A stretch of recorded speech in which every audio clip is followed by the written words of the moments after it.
No wonder mama sent me to college. No wonder she said, son, remember, the power's in the knowledge. Power's in the knowledge. Join the glorious struggle to maintain and stand silent. One people on a mission of truth. You can't believe what they said about you. The power's in the knowledge.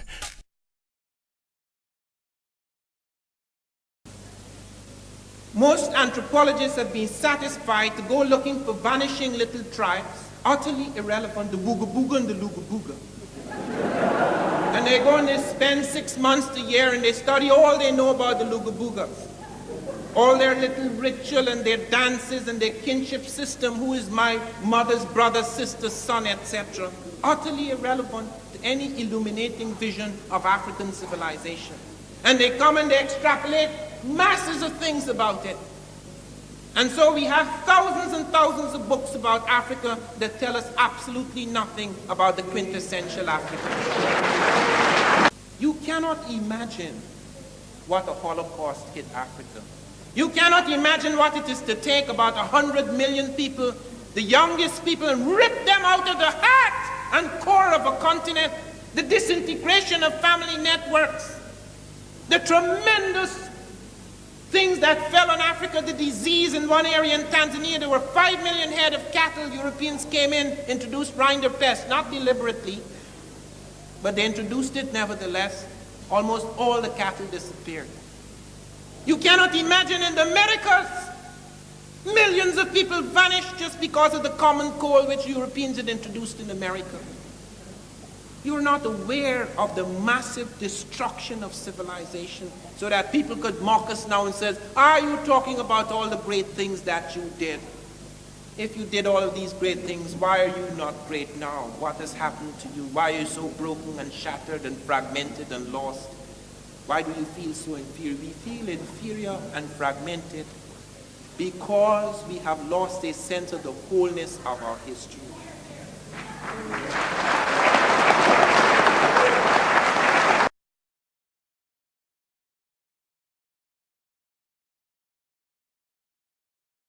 Because we can only heal, and this is true for the black as well as for the white, both the prisoner and the imprisoned, both the prisoner, and the jailer.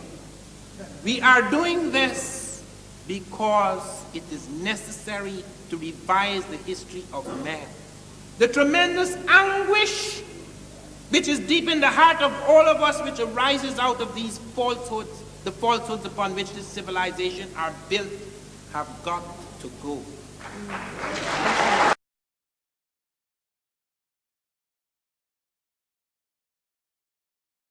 Africans with jet black faces once walked the earth all alone, no other races, until they traveled to the other lands colder than the motherland, and then the cross began.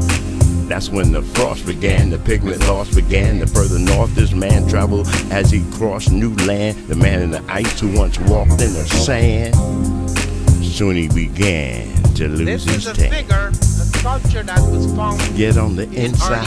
And one of the things that they have discovered is that many of the sculptures of early Europe show various African types.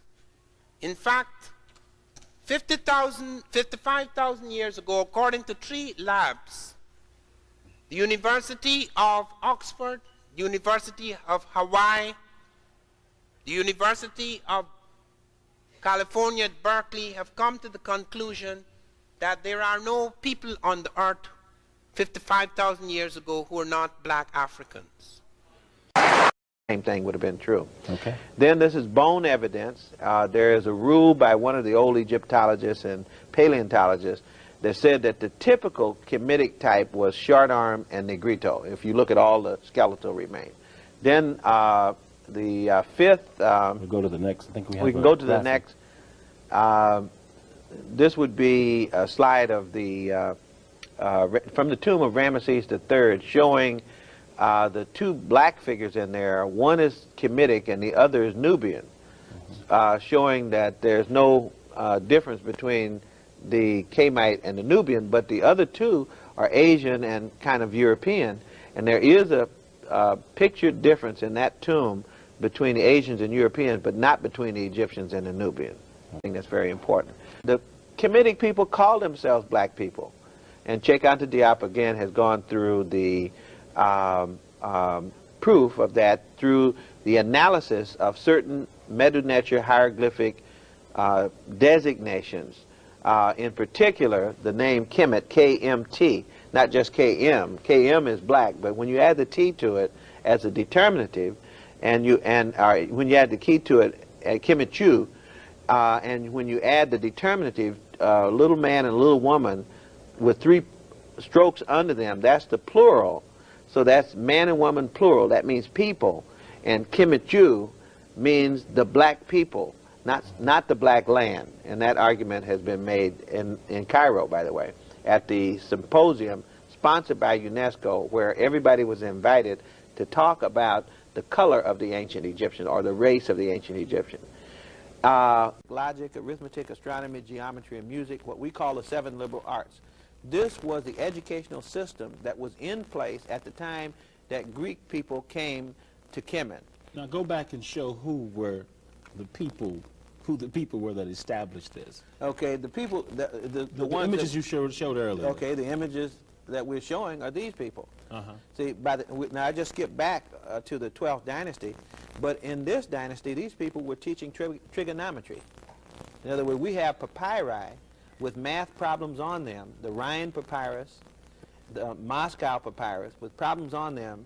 These papyri were written in the 12th dynasty, and they had problems not only in geometry, but also in trigonometry. That just gives you an example of how much, how highly developed mathematics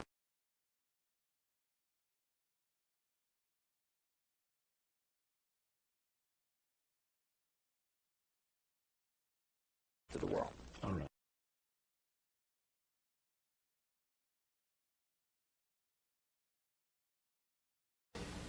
Get my glasses on and actually read this a little bit.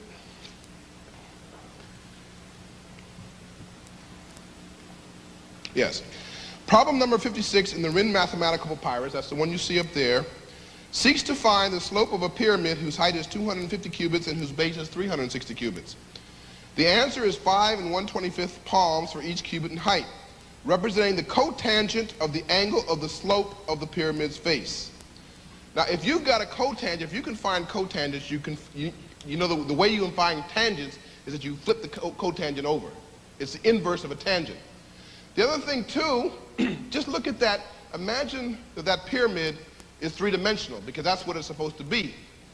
Now, all you really have to do is inscribe a triangle inside that pyramid, a right triangle whose height is also the same as the height of the pyramid. Therefore, the face becomes the hypotenuse, and half of the pyramid's base becomes the base of that right triangle, and then the height of the pyramid becomes the height of the right triangle.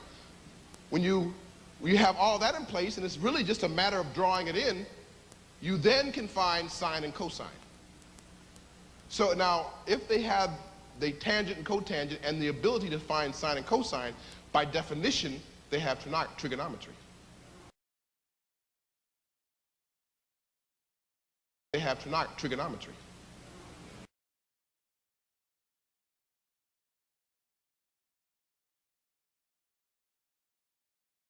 Those 7 wonders of the world. This magnificent structure stands as tall as a 45-story building and is comprised of nearly 2.5 million stone blocks, which weigh an average of 2.5 tons each. This one building is comprised of enough stone to make 30 Empire State Buildings.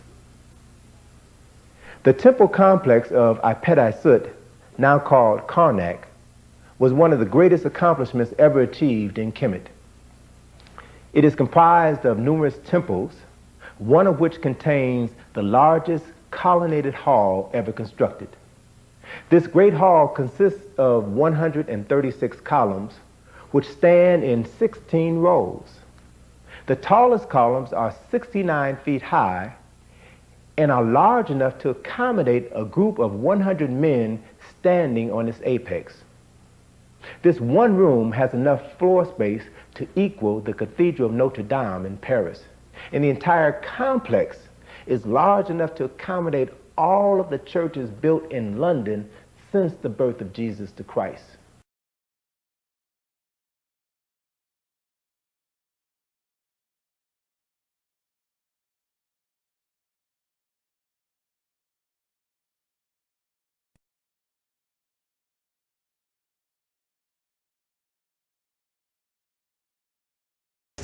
Look at this.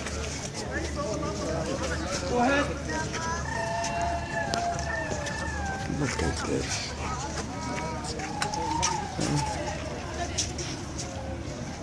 Who built like this?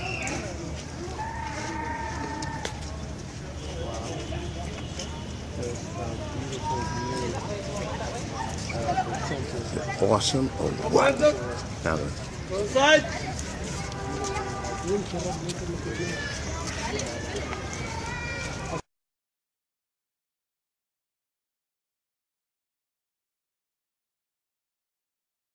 Everything is an echo and echo and echo. They haven't even begun to question the basics in this civilization. As Dr. Diop has shown, that a great deal of the Greek science, and we're not attacking the Greeks, because they had their own genius too, but the basis, all these things they claimed, you see, Hippocrates, taking sections out of the work of earlier Egyptian writers without giving any credit to them at all. Pythagoras, the Pythagorean theorem was worked out long ago. Pythagoras spent 7 years, some people say 22, in Egypt.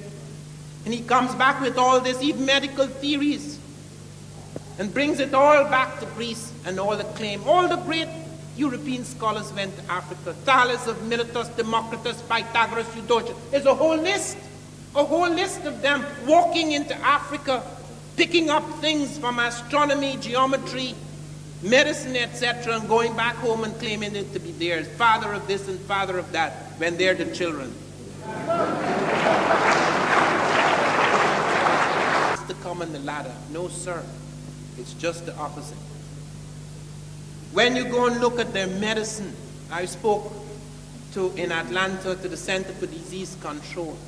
Africans had aspirin before us. They were using Salix capensis, which is salicylic acid, the main active ingredient in aspirin. They were using tetracycline 14 centuries ago in Nubia. They found the yellow-green flash of tetracycline in Nubian bones 14 centuries ago. They only started using that antibiotic in America in the 1950s. They pioneered in several operations. They pioneered in the cesarean operation. Dr. Finch has written a fine thing on the cesarean.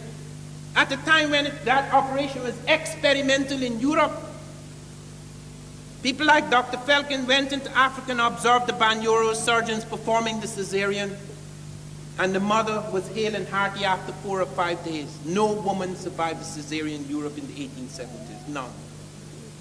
No woman survived. And they observed the operation, the way they stitched, the way they opened the belly, the kind of instruments they used. They observed they were using one of the instruments, the cautery iron, with such fantastic skill. It was very minor tissue damage. It caused great ruptures in the European hospitals. They found that Africans were using both anesthetics and antiseptics in their operating theaters at that time, when in Europe, Lister had only introduced antiseptics 2 years earlier than the witness of this operation, which the witness said must have been going on for quite a while, because the Africans were performing with routine skill what was then experimental surgery in Europe. No wonder Mama sent me to college. No wonder she said, son, remember the powers in the knowledge. Point to the fact that the calendar we use today is derived from the Egyptian.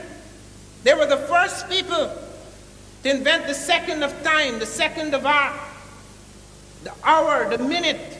Their astronomical observations over many years produced these ideas, these precise quantities and volumes and times and standards, which were later to dominate the world. The Babylonians did not have any proper calendar. The Egyptians had the 365 and a quarter days. That calendar was invented in Ethiopia since 4241 BC. And before I leave Egypt, as I say, I don't want to dwell too much on that, but other parts of Africa. But before I leave that, let me mention the discovery, the significant discovery, which Sheikh Anta Diop pointed to today, of Tarseti, the discovery of a monarchy in the Nile Valley preceding the Egyptian, at least 2 centuries before the first Egyptian dynasty. And at Tarseti, they found not only architectural forms to which Dr. Diop pointed to this morning, they found the falcon god Horus, they found the crown, the unmistakable, the uniquely shaped crown of the Egyptians. They found the palace facades that were later used by the Egyptians, and above all, they found the hieroglyphs, so that the world's first major writing system is not even Egyptian, it is Ethiopian. Back in the day when I was schooling, blind and unwise to the lies my professor was spewing forth like it was written in stone, I didn't know that under him, the truth was unknown. About 7 centuries ago, they found Africans were plotting an invisible star, Sirius B. Sirius A is a bright star we all see in the night sky. Sirius B is impossible to see with the naked eye. It is impossible to see it with the naked eye. It has a magnitude of about 8.5. And the Africans not only saw it, they plotted its orbit and trajectory right up to the end of the 20th century, up to the year 1990. And the diagram produced by our best astronomy today is identical with what they produced centuries ago. We only became aware of that star towards the end of the 19th century. And not only that, they intuited its mass. This is a white dwarf. It is an imploded star. It's not only impossible to see with the naked eye, it is the most sophisticated astronomy that has shown us that a star so imploded is much heavier than stars that appear 6 times brighter and larger. They came to that conclusion. They had plotted the spiral structure of the Milky Way. They had seen the Jupiter and Saturn, the rings and the moons thereof. They had worked all of that out, but particularly Sirius B. It caused such astonishment, such consternation in astronomical circles that Kenneth Brecht of the Massachusetts Institute of Technology in Cambridge, Massachusetts, he said, the Africans have no business knowing any of this. All destroyed.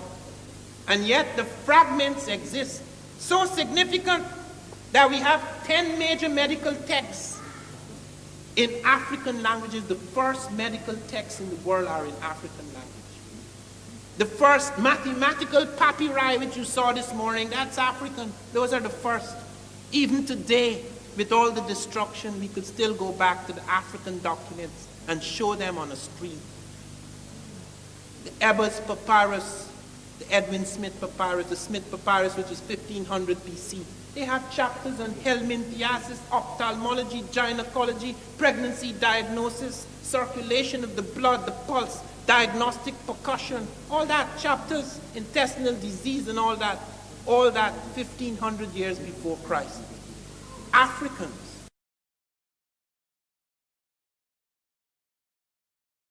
Architect responsible for the design of the step pyramid was a man named Imhotep. Imhotep was recorded in history as the world's first multi-genius. He is a prime minister to Zoser. He was a poet, a philosopher, a physician. He is considered to be the author of the world's oldest medical treatise ever written. It is a document that is now called the Edwin Smith Medical Papyrus. This book describes 48 different injuries to the head, to the face, to the neck, and the spinal column.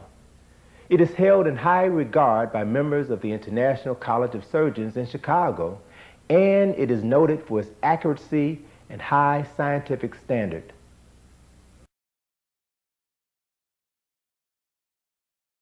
And I asked my teacher, he had nothing much to say to me. Kept seeking the truth, only more questions came to me. Kept seeking the truth about how all this came to be. Kept seeking the truth about how they was blaming me. Kept seeking the truth, and now it's plain to see. Kim and New made it all clear to me. The man with the ice, guess what? There are so many evidences apart from the question of what the Greeks said, who actually saw these Egyptians, apart from all the evidence that Sheikh Anthony has brought forward and others, there is evidence, the migration, the movement of agriculture. Every major plant in Egypt, at least half a dozen are found coming from the south. There's not a single plant that comes down to the south. This nonsense about civilization, that civilization in Egypt was created by Asiatics and Caucasoids, and then they brought the light of civilization down to the benighted black barbarians in the south. Not a single shred of evidence. The script comes up, the agriculture comes up, all the symbols comes up, the conceptions of God, and all the various forms that were to become deities in Egypt. It all comes from the south. The art, everything, you can see its origin in the south, in that Ethiopian and Sudanic world. And Ta-Seti is the culmination, it's the capping of the evidence. They found, for example, mathematical systems in Africa. The first use of numbers, the first scientific evidence of the use of numbers is found in the Congo Zaire. It's known as Ishango bone. It's 8,000 years old. It's very simple, but it is cited because it's the first evidence we do have. But we have found more complex, far more complex mathematical systems, like the Yoruba, for example, are found to be using a complex mathematical system, which one of the mathematicians, Conan, calls one of the most abstract and complex mathematical systems. Why didn't we know about this? Because if you go among the Bushmen and the Kalahari, or the Wugabuga and the Lugabuga, you're not going to find mathematics. Antique. Look at mathematics in Europe. It was nothing.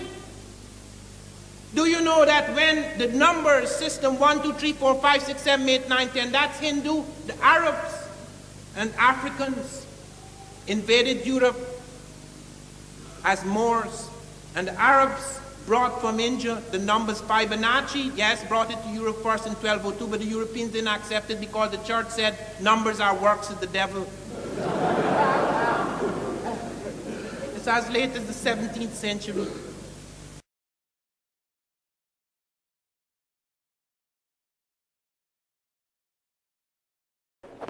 He said that, you know, he became more alert and more human being. He became more, you see, Malone became a more human being. Not just human being, you became a more yourself. You achieve your destiny when you go to Kemet school. You became a human being, more human. We are a human being already, but more human being. That means more wise. And when you go to Kemet school, when Plato himself compare what they do in Kemet school, I give Greek because it will be no debate. You see, it's our school in Greece, the way we are doing things is just for creatures like pigs. You see, like pigs. You see, and he say, myself, I'm ashamed. Myself as a Plato, I'm ashamed. We do things like that, is a shame. And also, not only for myself, for all Greek, the Greek world is a shame. What we can do, our education, when you compare with a Kemet, is not even for human beings, it's just for pigs, for animals. Presence in America, an academician, Sanarov, from one of the Soviet science cities, wrote me to talk about the various work that the Russians had been doing in this connection. They were dealing with Pacific connections while I was dealing with the Atlantic connections, and a dialogue began, and they informed me that one of their scientists, Volosimo, had discovered perfectly ground spherical crystal lenses in ancient Egypt, indicating that the Africans had telescopes. Galileo suggested the ancients had telescopes. He wasn't believed. Galileo used the African water clock in his experiments. Many of us like to make noise today about colored people's time. There's no such thing.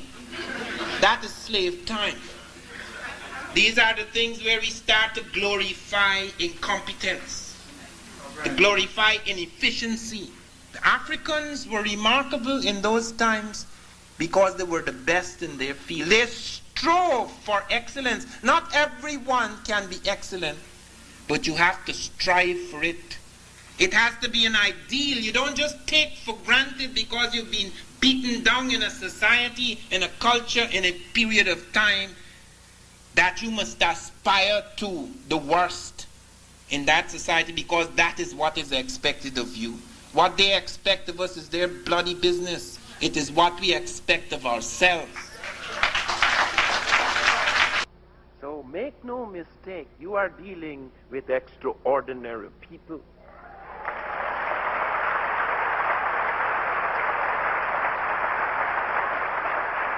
Because the next myth coming up in the 21st century is how the Japanese are the superior people of the world. It's going to shift from the European to the Asiatic. So get it quite clear. In the very early stages of civilization, something very unusual happened. I was with my wife in Egypt last summer and we went to Aswan. And I looked at a block, an obelisk, a stone obelisk which had been cut many centuries ago. And I looked at the way it had been cut, the perfection of the cut. I looked at the stones. And I wondered why they had abandoned this obelisk. They abandoned it, they said, because it had a flaw. And I looked carefully. It is true, my eyes are not what they used to be. I could not see this flaw, so I used my hands, which are extremely sensitive. And it had to be pointed out to me where the flaw was, and it was very clear to me it would have taken centuries for that flaw to really make a difference. But our people didn't play around with things. It had to be perfect. When the Japanese were building the pyramid, when they tried to put the stones in alignment, they cracked and broke and were badly scratched. When they went to check the stones that the Egyptians had put into alignment, 1/1000th of an inch accurate, not a single stone was scratched or cracked. You are dealing with people who felt you had to be as perfect as possible. Let us pray that those of us, our people who learn of their heritage, their ancestors, will not accept mediocrity as their standard. Want to see the proof? Want to get that power? The power's in the knowledge, but it only comes to you when you know what your ancestors did, because only then do you know what you can do.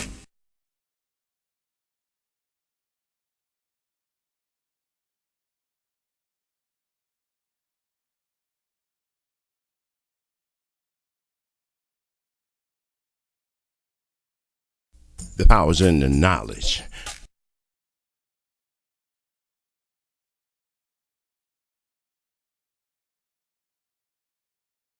Back in the day when I was schooling, blind and unwise to the lies my professor was spewing forth like it was written in stone, I didn't know that under him, the truth was unknown.